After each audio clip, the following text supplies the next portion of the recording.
Good morning. Wait lang So, ito, enter muna tayo mga kalingap dahil dito, gawa natin lang panibang reaction video dito muna saglit si Rina, no? So, ito na nga, update sa pabahay niya at syempre, di ba? Ito ay sila lang naman, no? Si Ma'am Rina's community at dito kay Ma'am Rowinim, no? So, ang gagawin natin dito ay kuha tayo ng clips konti at isang, syempre, di ba? Mawalang galang na po, no? Muna dahil kuha lang tayo kahit konti lang no na ma-update din natin ating mga viewers dito no patungkol dito. So ano ba ang nangyari no? So dito nga ay ating nakitaan din si Rina no. So pagdating kasi sa improvement no. So dito tayo sa improvement ni Rina no. So nandoon na ngayon ano na ngayon ongoing yung pabahay niya ngayon no. So nasa 11 days or 12 no. Hindi ako nagkakamali mga kalingap pa. So dito nga pag-usapan natin si Rina no. Okay? So setback muna. So dito may papakinggan lang tayo ng konting video clips dito no. So ito nga ay sinasabi dito na si Rina po ay mayroon ng obligasyon or hindi naman obligasyon as in kasi mayroon na siyang may nakikita tayong katangian na meron si Rina ngayon no na panibago na napansin natin no. Ano nga ba ito mga lingap? So ito po ang ating gagawin ngayon ng video reaction no. So dito no kung pansinin natin kay Ma'am Rina's community no. So pasensya na po at kunting clips lang naman kung walang asanuman no. Ito po ang kanyang kasi na video call na siya si Rina no dito no. So atin napansin dito si Rina kasi na marunong na at talagang nandun po yung yung kumbaga maasahan no. Yung term na yan mga kalingap na maasahan na si Rina no. So dito yung base natin dito sa kanilang kumbaga di ba meron sila kasing update no at meron sila naman yung mga may alam dito no yung mga syempre di ba pagtatawagan or pag-chat. Pero kung gusto niyo pong panoorin yung mga channel nila, ipanoorin natin, i-promote natin yung mga channel nila para paano ay magkaroon din sila ng kahit paano, di ba, balik tanaw or hindi naman balik tanaw as in no, di ba? Dahil alam naman natin na malaki po ang kanilang ambag sa buhay ni Rina ngayon no. So malaking at doon ay pinapasalamatan lahat natin 'yan mga yan no. So lahat sponsors ito mga gumawa at mga nag-organize ngayon at yung nasa likod ng pabahay ngayon mga kalingap no. So although na nandun na at may mga issue na kesyo babalik daw si Rina sa kalingap no at may mga magba-vlog na kalingap to. So wala ito kung sa anuman basta ang sa atin dito the best ang pinakadulo or ang pinaka nito no bottom line ay matutulungan natin siya no doon sa sitwasyon niya na meron siya nga talagang alam naman natin na mahirap pa kay Rina yung kanya although na magaling na siya wala nang nasaan siguro kung sabihin natin 95 no percent yung kulang na lang talaga siya yung kanyang memory na minsan nakakalimutan niya pag sinasabihan siya or di ba minsan nakakalimutan niya yun talaga yung pinaka mahirap na kumbaga ako sabi nga ng doktor no yung pinaka na piktuhan niya talaga yung kanyang mental no so doon po medyo mahabang gamutan, mahabang pasensya or huwag tayo mainip no. Yung mga nandyan ngayon ay yun lang naman kahit sa mga nakaraan nasa kalinga pa si Rina, yun lang talaga ang payo ng doktor sa kanya no na kailangan mahabang gamutan or mahabang sana may apply din to ni alam naman natin na alam na ni Melanie lahat ito no. So yun at nakikita natin yun, di ba? Na-address na sa kanya at yun, at ina-apply naman niya. No? So, pansinin natin ngayon mga kalingap yung nangyari. No? So, dito ay ating nakikita na si Rina po ay talagang sinaway niya yung kanyang kapatid. Siguro may ginawa, or, di ba? May, marunong na si Rina mga kalingap. So, ito po yung video clips at sana, no? At mabigyan din natin ulit muli ng reaction video. No? So, ito po yun mga kalingap.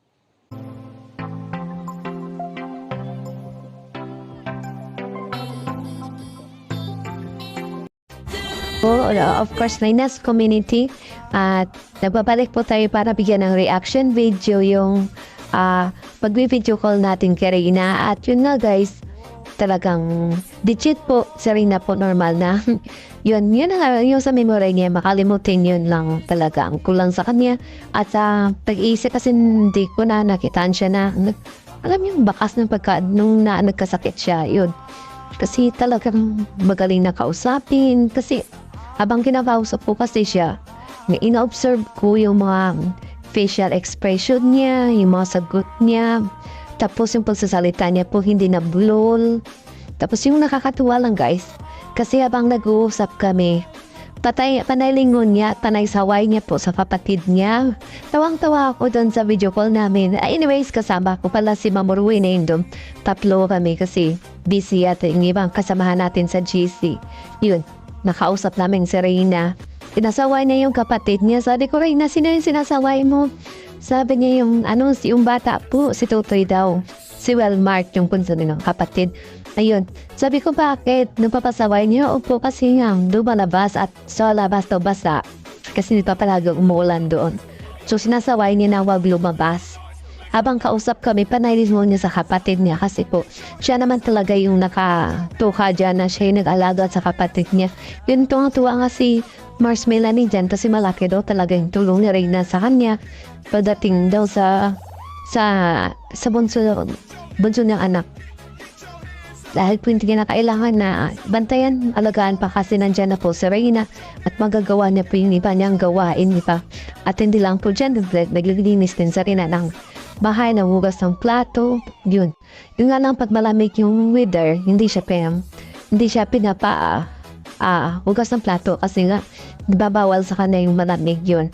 At yun nakakatawa lang talaga sa Reyna kausapin, napaka-formal na bata, na dalaga, yung magaling kausapin, tapos yung tawang-tawa pare, at tawang-tawa din siya sa mga kasi nilulupo ko siya, yung joke ko siya, tawang-tawa din siya, talaga na talaga siya, nakakasabay na kausapin, ang galing-galing niyang kausap at basta nakakatawa talaga si Reyna kausapin guys sa ngayon. At yun, excited na sa malapit ng birthday yun, at saka sa pabahay tayo ng mga supporters na mas na-excite kaya yata tayo sa kanya kaysa sa kanya, di ba? Yan, nakakatawa lang talaga. As in, kung balikan mo yung mga nakaraan noon na kung ano sa Reyna, ang layo na talaga guys. At talagang, yun na nga talaga. Sa Reyna, ibang-iba na normal na yung buhay niya. Thank you, Lord, sa yun talagang hindi mo kami binigo. Talagang pinakaloob mo sa lahat yung mga hiling ng karamihan na sana gumaling na sa Reyna. Thank you so much, Lord. At syempre po, sana more pa sa memory niya po kasi pagkakalam ko makalimutin sa Reyna. Pero malaki naman daw yung improvement. Gumagaling naman daw yung niya. Talagang nag-i-improve talaga si Reyna. At kabaliktaran yung sinasabi nilang inborn, hindi po si Reyna isip bata, hindi na sablul yun, at normal na po usapin, normal na po yung galaw niya, as in yun. At yun nga, pagdating naman sa doon sa nila kumbaga sa daily routine niya, yun pa rin, alaga ng bata. Dati, nagdirinis, yun, nag-exercise, at aware na po sa kinakain niya. Ayaw niya nang tumaba. Dalaga na kalagat na yun, napagdanda ng katawan ni Reyna, di ba? So, di ba, masaya na tayo, di ba, sa mga nangyayari ngayon. Bakit lang ibabiti? Anyways, bahala sila dyan. Basta tayo masaya. Pagdating gering nga, di ba? Kasi yun naman talagang gusto lang natin mangyari.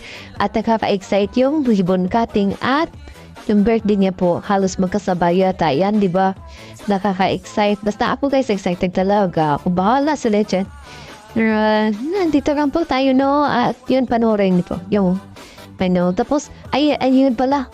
Ang ganda-ganda niya, effective po. Secret, basta may secret yan. Napaka-effective, ang ganda na rin na ang puti niya. Sabi na ni Mars Melanie, kutis mayaman sa Reyna. Kasi ang ganda talaga ng balat ngayon, yun. Yun yan. Dito lang guys, at dito lang po, at maraming salamat po sa lahat ng mga sumusuporta kay Reyna, tumutulong sa kanya. Maraming salamat, lalo na kay Tita 1M, ka Ma'am Candy, sa Halina Best Team Ever, Reyna's Community, Ma'am AG, sa mga individual sponsors natin yan. Maraming salamat po, at syempre po sa mga talagang nagpupursige, diba, para sa bata. So yung mga kalingap na so ating nakikita at na lahat, no, nakikita natin talagang improvement ay nandun na, no. So yun, at lahat naman ay halos, no, sa mga nakaraan ay makikita natin na talagang marunong na talaga si Reyna, no, sa gawing bahay, lahat, no, kung anong inuto sa kanya, at may sarili at may kusa na siya, no. So yun yung isa sinasabi ko dito na pinaka-importante na nangyari sa buhay niya, no. So ito po ay isang accomplishment ito, no. At shout out in behalf po sa Arenas community kay Ma'am Rowena at sa lahat ng mga sumusuporta. Sino po ba yung mga sponsor, bigating sponsor, yung 1 million sa sasabing sponsor, at lahat pa ng mga talagang sino-sino pa yung mga reactor or yung mga nagbablog na kay Rina ngayon. So yun po ang ating pasasalamatan dahil nakita natin talaga sa kanila yung dedication at yung pagtulong nila mismo, no. So wala kung ito kung sa anuman at walang kinahinging or hinihingi na kapalit, no, yung ganung term, dahil kung makita natin sa mga channel nila, no, ay talagang minsan na lang nagbibigay o nakapagbigay or yung sinasabi natin na naibalik sa kanila, no, dahil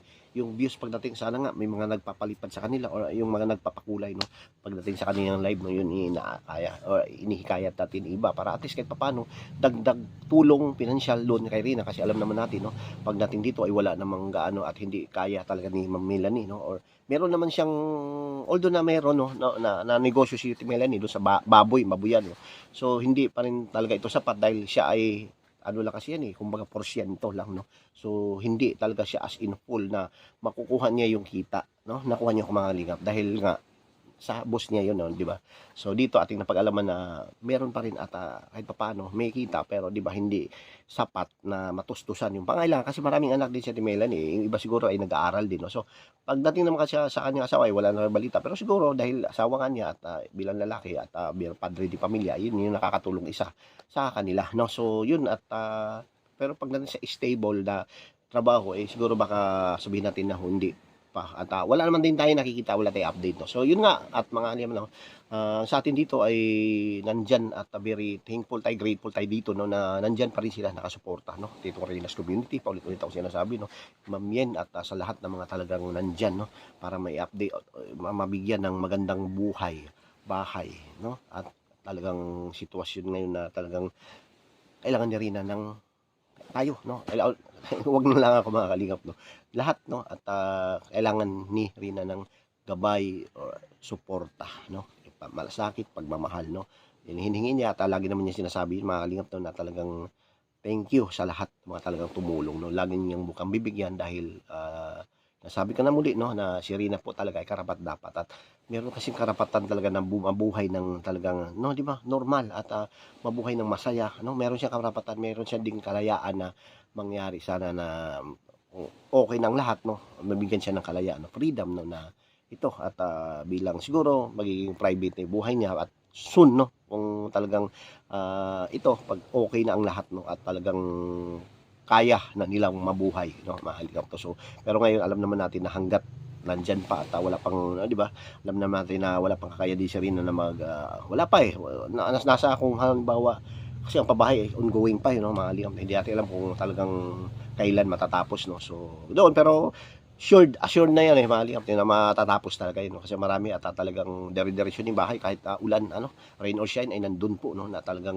nagtatrabaho yung mga nandito siya yung sa pabahay na Rina, no. So yun lang naman po, walang pong sa anuman, no, at update natin ay ito nga, no, pasalamat tayo na laging may update sa kanila, no, pagdating sa live at video call nila si Rina ay masaya na tayo doon kahit papaano ay mabigyan din tayo ng update kung anong update ni Rina sa kanila, no. So yun lang po at wala kung sa anuman, no.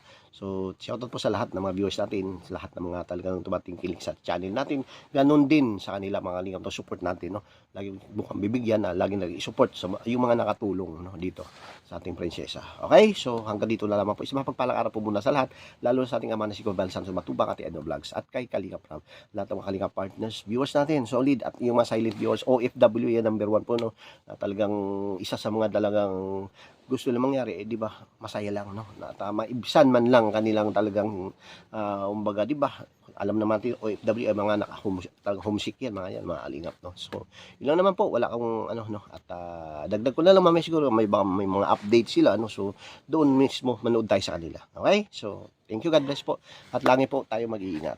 God bless at God first. Bye bye.